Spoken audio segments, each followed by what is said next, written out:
Décidément, l'été 2018 nous aura bien gâtés en matière de films débiles.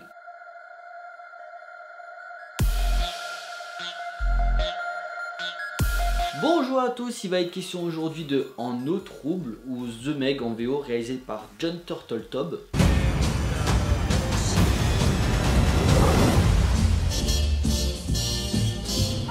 L'histoire dans l'océan Pacifique, une équipe de scientifiques pense avoir découvert dans l'un des endroits les plus profonds du monde qu'une couche recouvrirait une zone encore jamais inexplorée avec des animaux qu'on n'aurait encore jamais vus. Ils décident d'envoyer un vaisseau pour visiter les lieux, sauf qu'un mégalodon, un requin vieux de quelques millions d'années, était encore en vie, décide de les attaquer. Ils font appel à Jonas Taylor, un expert en eau profonde interprété par Jason Statham, pour les aider à récupérer l'équipe. Malheureusement, le fait que le vaisseau soit entré dans la zone a ouvert une brèche au mégalodon qui en a profité pour remonter à la surface et à bouffer le plus de gens possible. Jonas va devoir donc tout faire pour l'arrêter avant qu'il ne fasse encore plus de victimes. On peut pas dire que le requin ait été gâté dans le cinéma parce que à part les dents de la mer et éventuellement Peur Bleue, on n'a pas eu grand chose à se mettre sous la dent en termes de qualité. Et on peut pas dire que celui-là va aider à remonter le niveau non plus. Après, je m'attendais pas à grand chose et j'ai eu exactement ce à quoi je m'attendais. Mais le réalisateur Jon Turteltaub filme l'histoire n'importe comment et à aucun moment n'arrive à nous mettre en tension. Après, venant du réalisateur de Rasta Rocket, fallait pas s'attendre à un miracle non plus. Après on va me dire ouais mais tu vas mater un film où t'as Jason Statham qui défonce un requin, tu t'attendais à du Hitchcock? Non, mais quand même tiré d'un roman qui traitait de la créature d'un point de vue théorique, on n'a rien de tout ça et au contraire le film accumule les plus gros clichés. Le héros qui a raccroché les gants après un lourd passé mais qui revient pour exorciser sa peur, une relation amoureuse visible à des kilomètres, une petite fille super badass ou encore le mec super riche qui finance le projet mais qui malgré les morts ne pense qu'au prisme de l'argent. En plus ça fait des années que le film aurait dû se faire, ça fait plus de 15 ans que Hollywood traîne ce projet. À la base le film aurait dû être réalisé par Eli Roth, le réalisateur de Hostel, qui aurait fait un bien meilleur film que ça. D'ailleurs en production le film aurait dû être classé R, donc beaucoup plus gore et beaucoup plus sanglant. Finalement à quelques mois de la sortie du film il décide de le classer PG-13, donc interdit au moins de 13 ans non accompagné aux États-Unis, ce dont le réalisateur Jon Turteltaub a déclaré dans une interview qu'il regrettait beaucoup ce choix. Ce qui fait que du coup même le côté fun n'est pas assumé, ça aurait pu être un Piranha 3D avec le côté gore et un film qui se prend pas au sérieux, mais Jon Turteltaub n'est pas Alexandre Aja et du coup le film ressemble plus à un Sharknado avec quelques effets spéciaux mieux réussis en plus.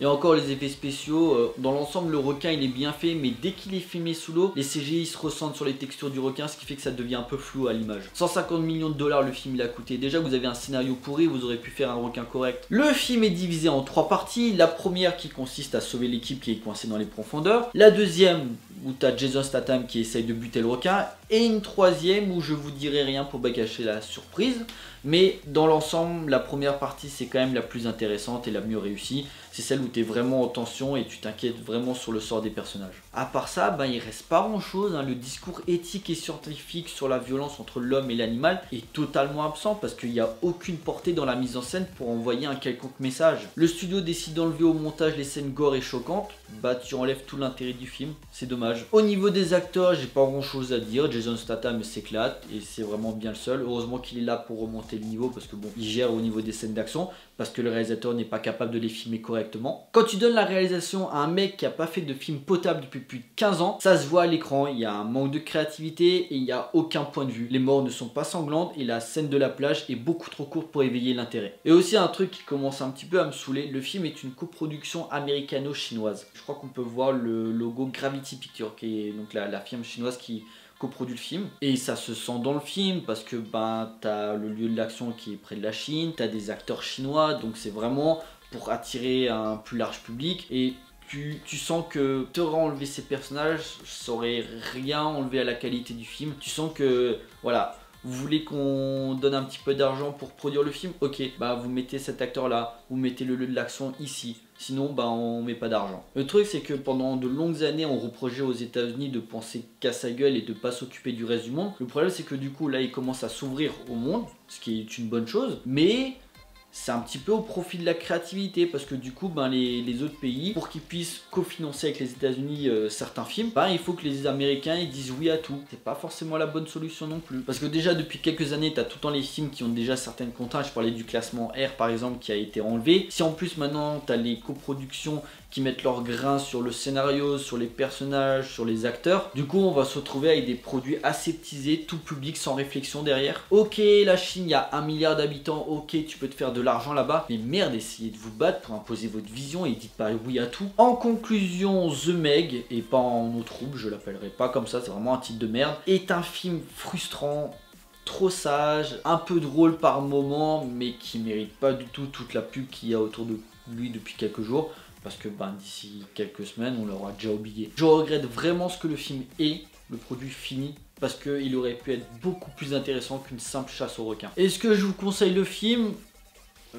Si vous avez un seuil de tolérance très bas ou vous aimez Jason Statham, allez le voir, mais de là où vous incitez à aller voir le film, faut quand même pas déconner. Voilà, cette vidéo est à présent terminée, j'espère que ça vous a plu, n'hésitez pas à liker et à partager auprès de vos amis si vous en avez, n'hésitez pas à me laisser des commentaires pour me dire ce que vous avez pensé du film, et bien sûr, pensez à vous abonner pour soutenir la chaîne, c'est très important. On se retrouve pour une prochaine vidéo, d'ici là, portez-vous bien, allez au cinéma, ciao.